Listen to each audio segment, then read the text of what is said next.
दोस्तों, पंचवर्षीय योजना एक बहुत ही महत्वपूर्ण टॉपिक है जिससे हर एग्जाम में प्रश्न पूछे ही पूछे जाते हैं। साथियों, अभी हाल ही में एसएससी जीडी का एग्जाम चल रहा है और एसएससी जीडी एग्जाम के प्रत्येक शिफ्ट में पंचवर्षीय योजना से संबंधित है एक से दो प्रश्न 100% पूछे ही पूछे जा रहे हैं। तो साथियों, आप सभी से रिक्वेस्ट है कि आप इस वीडियो को बड़े ध्यान पूर्वक एंड तक जरूर देखिएगा। तो साथियों, आज का पहला प्रश्न है, प्रथम पंचवर्षीय योजना की अवधि क्या थी? तो साथियों, प्रथम पंचवर्षीय योजना की अवधि 1951 से 1956 तक थी। राइट आंसर ऑप्शन भी हो जाएगा 1951 से 1956 तक। ओके साथियों, प्रश्न अगला देखते हैं।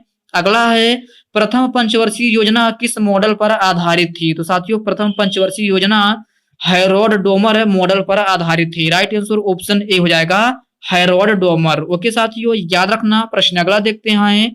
अगला है, प्रथम पंचवर्षीय योजना का मुख्य उद्देश्य क्या था? तो साथियों, इसका राइट आंसर ऑप्शन सी हो जाएगा कृषि विकास। कृषि विकास जो है वह प्रथम पंचवर्षीय योजना का मुख्य उद्देश्य था। ओके साथियों, प्रश्न अगला है, दूसरी पंचवर्षीय योजना की अवधि क्या थी? तो साथियों, दूसरी पंचवर्षीय योजना की अवधि 1956 से लेकर 1961 तक थी। राइट आंसर ऑप्शन हो जाएगा 1956 से 1961 तक है। ओके साथियों, प्रश्न अगला देखते हैं। अगला है, दूसरी पंचवर्षीय योजना किस मॉडल पर आधारित थी? तो साथियों, दूसरी पंचवर्षीय योजना पीसी महालनोबिस मॉडल पर आधारित थी। राइट आंसर ऑप्शन हो जाएगा पीसी महालनोबिस। ओके साथियों, याद रखना। राइट आंसर ऑप्शन सी हो जाएगा। साथियों, प्रश्न अगला है, दूसरी पंचवर्षीय योजना का मुख्य उद्देश्य क्या था? तो साथियों, दूसरी पंचवर्षीय योजना का मुख्य उद्देश्य औद्योगिक विकास था। राइट आंसर ऑप्शन डी हो जाएगा औद्योगिक विकास। ओके फ्रेंड्स, याद रखना। प्रश्न अगला देखते हैं। अगला है, तीसरी पंचवर्षीय योजना की अवधि क्या थी? तो साथियों, तीसरी पंचवर्षीय योजना की अवधि 1961 से लेकर 1966 तक थी। राइट आंसर ऑप्शन बी हो जाएगा 1961 से 1966 तक। ओके साथियों, याद रखना। प्रश्न अगला है, तीसरी पंचवर्षीय योजना का मुख्य उद्देश्य क्या था? तो साथियों, तीसरी पंचवर्षीय योजना का मुख्य उद्देश्य आत्मनिर्भरता, कृषि विकास और उद्योग विकास है। ये जो है तीसरी पंचवर्षीय योजना का मुख्य उद्देश्य था। अर्थात राइट आंसर ऑप्शन डी हो जाएगा उपरोक्त सभी। ओके फ्रेंड्स, प्रश्न अगला देखते हैं। अगला है, किस पंचवर्षीय योजना के अंतर्गत सोवियत संघ से झारखंड में बोकारो आयरन एवं स्टील इंडस्ट्री की स्थापना की गई? तो साथियों, इसका राइट आंसर ऑप्शन सी हो जाएगा तीसरी पंचवर्षीय योजना के अंतर्गत। ओके फ्रेंड्स, याद रखना। राइट आंसर ऑप्शन सी हो जाएगा। साथियों, प्रश्न अगला है, किस पंचवर्षीय योजना के अंतर्गत हरित क्रांति शुरू हुई थी? तो साथियों, इस प्रश्न को आप स्टार मार्क जरूर लगा लेना क्योंकि यह प्रश्न कई अलग अलग परीक्षाओं में बार बार रिपीट हुआ प्रश्न है। तो साथियों, इसका राइट आंसर ऑप्शन बी हो जाएगा तीसरी पंचवर्षीय योजना के अंतर्गत जो है हरित क्रांति की शुरू हुई थी। राइट आंसर ऑप्शन बी हो जाएगा। ओके फ्रेंड्स, याद रखना। प्रश्न अगला देखते हैं।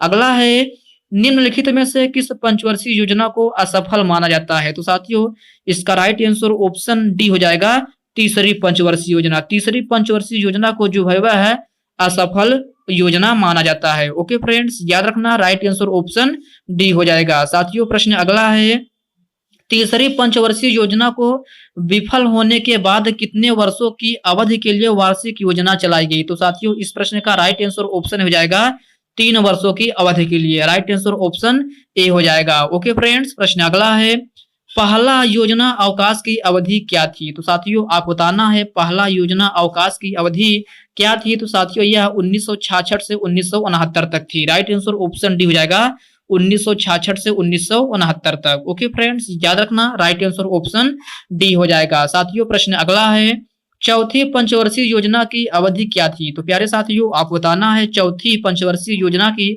अवधि क्या थी? तो साथियों, यह है 1969 से लेकर 74 तक थी। राइट आंसर ऑप्शन जो है ए हो जाएगा 1969 से लेकर 1974 तक। ओके फ्रेंड्स, याद रखना। चौथी पंचवर्षीय योजना की अवधि जो है 1969 से लेकर 1974 तक थी। राइट आंसर ऑप्शन ए हो जाएगा। ओके फ्रेंड्स, प्रश्न अगला है, चौथी पंचवर्षीय योजना का मुख्य उद्देश्य क्या था? तो साथियों, चौथी पंचवर्षीय योजना का मुख्य उद्देश्य आत्मनिर्भरता, कृषि और सिंचाई जो है इसका प्रमुख उद्देश्य था। राइट आंसर ऑप्शन डी हो जाएगा उपरोक्त सभी। ओके फ्रेंड्स, याद रखना। प्रश्न अगला देखते हैं। अगला है, किस पंचवर्षीय योजना में भारत की वृद्धि दर सर्वाधिक रही है? तो साथियों, यह प्रश्न भी कई बार कई बार अलग अलग परीक्षाओं में बार बार रिपीट हुआ प्रश्न है। तो साथियों इसका राइट आंसर ऑप्शन जो है डी हो जाएगा, चौथी पंचवर्षीय। चौथी पंचवर्षीय योजना को जो है वह भारत की वृद्धि दर सर्वाधिक रही है। ओके फ्रेंड्स, याद रखना राइट आंसर ऑप्शन डी हो जाएगा। साथियों प्रश्न अगला है, किस पंचवर्षीय योजना में 14 बैंकों का राष्ट्रीयकरण हुआ? तो साथियों आप बताना है कि किस पंचवर्षीय योजना में 14 बैंकों का राष्ट्रीयकरण हुआ था। तो साथियों इसका राइट आंसर ऑप्शन ए हो जाएगा, चौथी पंचवर्षीय योजना में। ओके फ्रेंड्स, याद रखना राइट आंसर ऑप्शन ए हो जाएगा। साथियों प्रश्न अगला है, किस पंचवर्षीय योजना में सूखा संभावित क्षेत्र कार्यक्रम शुरू किया गया था? तो साथियों यह चौथी पंचवर्षीय योजना में शुरू किया गया था। राइट आंसर ऑप्शन सी हो जाएगा, चौथी पंचवर्षीय योजना में। ओके फ्रेंड्स, याद रखना। प्रश्न अगला देखते हैं।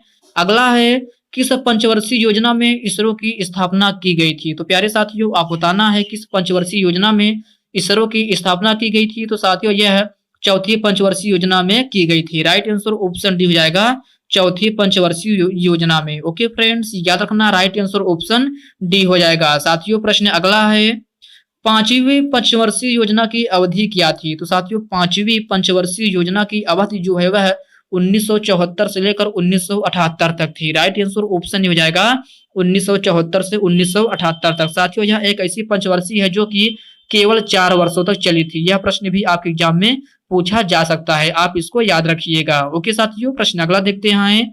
अगला है, पांचवी पंचवर्षीय योजना का मुख्य उद्देश्य क्या था? तो साथियों पांचवी पंचवर्षीय योजना का मुख्य उद्देश्य जो है वह गरीबी उन्मूलन और आत्मनिर्भरता पर बल था। राइट आंसर ऑप्शन सी हो जाएगा। ओके फ्रेंड्स, याद रखना। प्रश्न अगला देखते हैं।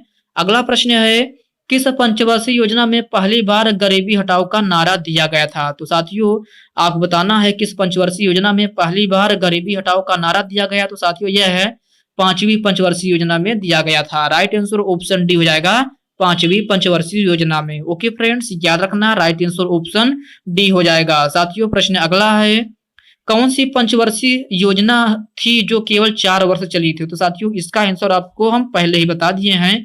तो साथियों इसका राइट आंसर ऑप्शन सी हो जाएगा, पांचवी पंचवर्षीय। पांचवी पंचवर्षीय योजना जो है वह केवल 4 वर्षों तक चली थी। ओके फ्रेंड्स, याद रखना यह प्रश्न आपके एग्जाम में कई बार पूछा गया है। ओके साथियों, प्रश्न अगला देखते हैं। अगला है, किस पंचवर्षीय योजना में भारतीय राष्ट्रीय राजमार्ग प्रणाली की शुरुआत की गई थी? तो साथियों यह पांचवी पंचवर्षीय योजना में शुरुआत की गई थी। राइट आंसर ऑप्शन हो जाएगा, पांचवी पंचवर्षीय योजना। ओके फ्रेंड्स, याद रखना। प्रश्न अगला देखते हैं। अगला है, दूसरा योजना अवकाश की अवधि क्या थी? तो प्यारे साथियों आप बताना है दूसरा योजना अवकाश की अवधि क्या थी। तो साथियों यह 1978 से लेकर 1980 तक थी। राइट आंसर ऑप्शन सी हो जाएगा, 1978 से 1980 तक। ओके साथियों, प्रश्न अगला है, छठवीं पंचवर्षीय योजना की अवधि क्या थी? तो साथियों छठवीं पंचवर्षीय योजना की अवधि 1980 से लेकर 1985 तक थी। राइट आंसर ऑप्शन डी हो जाएगा, 1980 से लेकर 1985 तक। साथियों आप इसका मतलब समझते हैं, 1980 से लेकर 1985 तक अर्थात छठवीं पंचवर्षीय योजना 1980 में शुरुआत हुई थी और 1985 में खत्म हुई थी। ओके साथियों, आपसे यह भी प्रश्न में पूछा जा सकता है कि छठवीं पंचवर्षीय योजना कब शुरू हुई थी? तो यह 1980 में शुरू हुई थी। ओके साथियों, याद रखना। प्रश्न अगला देखते हैं।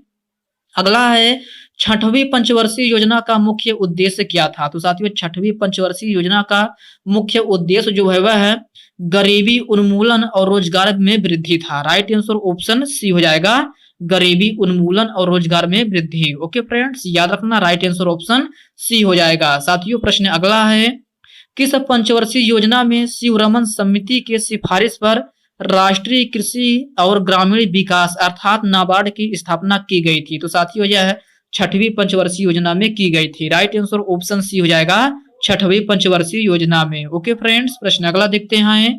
अगला है, किस पंचवर्षीय योजना में जनसंख्या वृद्धि को नियंत्रित करने के लिए परिवार नियोजन कार्यक्रम को शुरू किया गया? तो साथियों सबसे पहले आप इसको स्टार मार्क लगाइए, क्योंकि यह प्रश्न कई अलग अलग परीक्षाओं में बार बार रिपीट हुआ प्रश्न है। ये प्रश्न आपके भी एग्जाम में रिपीट हो सकते हैं। तो साथियों इसका राइट आंसर ऑप्शन ए हो जाएगा, छठवीं पंचवर्षीय योजना में। ओके फ्रेंड्स, याद रखना राइट आंसर ऑप्शन ए हो जाएगा। साथियों प्रश्न अगला है, सातवीं पंचवर्षीय योजना की अवधि क्या थी? तो प्यारे साथियों सातवीं पंचवर्षीय योजना की अवधि 1985 से लेकर 1990 तक थी। राइट आंसर ऑप्शन सी हो जाएगा 1985 से 1990 तक। ओके फ्रेंड्स, प्रश्न अगला है, सातवीं पंचवर्षीय योजना का मुख्य उद्देश्य क्या था? तो साथियों, सातवीं पंचवर्षीय योजना का मुख्य उद्देश्य रोजगार विकास, शिक्षा विकास और स्वास्थ्य विकास, ये जो है इसका मुख्य उद्देश्य था, अर्थात राइट आंसर ऑप्शन डी हो जाएगा। ओके फ्रेंड्स, याद रखना। प्रश्न अगला देखते हैं। अगला है, कौन सी पंचवर्षीय योजना प्रधानमंत्री राजीव गांधी के कार्यकाल के दौरान प्रस्तुत की गई? तो साथियों, इसका राइट आंसर ऑप्शन सी हो जाएगा सातवीं पंचवर्षीय योजना। ओके साथियों, प्रश्न अगला देखते हैं।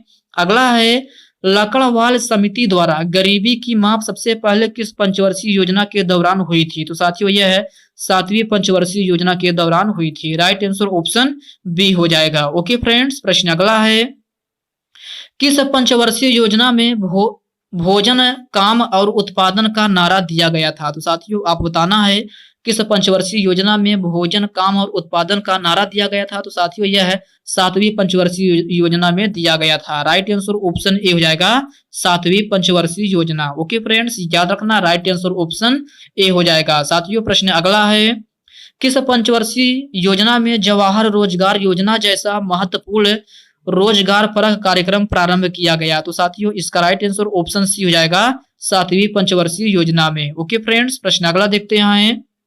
अगला है, तीसरा योजना अवकाश की अवधि क्या थी? तो साथियों, तीसरी योजना अवकाश की अवधि जो है वह 1990 से लेकर 1992 तक थी। राइट आंसर ऑप्शन ए हो जाएगा। ओके फ्रेंड्स, प्रश्न अगला देखते हैं। आठवीं पंचवर्षीय योजना की अवधि क्या थी? तो साथियों, आठवीं पंचवर्षीय योजना की अवधि जो है वह 1992 से लेकर 1997 तक थी। राइट आंसर ऑप्शन डी हो जाएगा। ओके फ्रेंड्स, प्रश्न अगला देखते हैं। अगला है, आठवीं पंचवर्षीय योजना का मुख्य उद्देश्य क्या था? तो साथियों, आठवीं पंचवर्षीय योजना का मुख्य उद्देश्य मानव संसाधन का विकास था। राइट आंसर ऑप्शन बी हो जाएगा। ओके फ्रेंड्स, प्रश्न अगला है, किस पंचवर्षीय योजना में प्रधानमंत्री रोजगार योजना की शुरुआत की गई थी? तो साथियों, यह है आठवीं पंचवर्षीय योजना में शुरुआत की गई थी। राइट आंसर ऑप्शन डी हो जाएगा। ओके फ्रेंड्स, प्रश्न अगला है, नौवीं पंचवर्षीय योजना की अवधि क्या थी? तो साथियों, नौवीं पंचवर्षीय योजना की अवधि जो है वह 1997 से लेकर 2002 तक थी। राइट आंसर ऑप्शन हो जाएगा 1997 से लेकर 2002 तक। ओके फ्रेंड्स, याद रखना, राइट आंसर ऑप्शन ए हो जाएगा। साथियों, प्रश्न अगला है, नौवीं पंचवर्षीय योजना का मुख्य उद्देश्य क्या था? तो साथियों, नौवीं पंचवर्षीय योजना का मुख्य उद्देश्य न्यायपूर्ण वितरण और समानता के साथ विकास था। राइट आंसर ऑप्शन बी हो जाएगा। ओके फ्रेंड्स, प्रश्न अगला देखते हैं। अगला है, 10वीं पंचवर्षीय योजना की अवधि क्या थी? तो साथियों, 10वीं पंचवर्षीय योजना की अवधि जो है वह 2002 से लेकर 2007 तक थी। राइट आंसर ऑप्शन सी हो जाएगा। ओके फ्रेंड्स, याद रखना। प्रश्न अगला देखते हैं। 11वीं पंचवर्षीय योजना की अवधि क्या थी? तो साथियों, 11वीं पंचवर्षीय योजना की अवधि जो है वह 2007 से लेकर 2012 तक थी। राइट आंसर ऑप्शन ए हो जाएगा। ओके फ्रेंड्स, प्रश्न अगला देखते हैं। अगला है, 12वीं पंचवर्षीय योजना की अवधि क्या थी? तो साथियों, 12वीं पंचवर्षीय योजना की अवधि 2012 से लेकर 2017 तक थी। राइट आंसर ऑप्शन सी हो जाएगा। ओके फ्रेंड्स, याद रखना। प्रश्न अगला है, योजना आयोग द्वारा कितनी पंचवर्षीय योजना बनाई गई है? तो साथियों, इसका आंसर आपको कमेंट बॉक्स में कमेंट करके बताना है कि योजना आयोग द्वारा कितनी पंचवर्षीय योजना बनाई गई है। ओके साथियों, सभी साथी इसका आंसर कमेंट बॉक्स में कमेंट करके जरूर बताएंगे। तो साथियों, आज की इस वीडियो में बस इतने ही प्रश्न। साथियों, ये वीडियो आपको कैसी लगी आप कमेंट बॉक्स में कमेंट करके जरूर बताइए।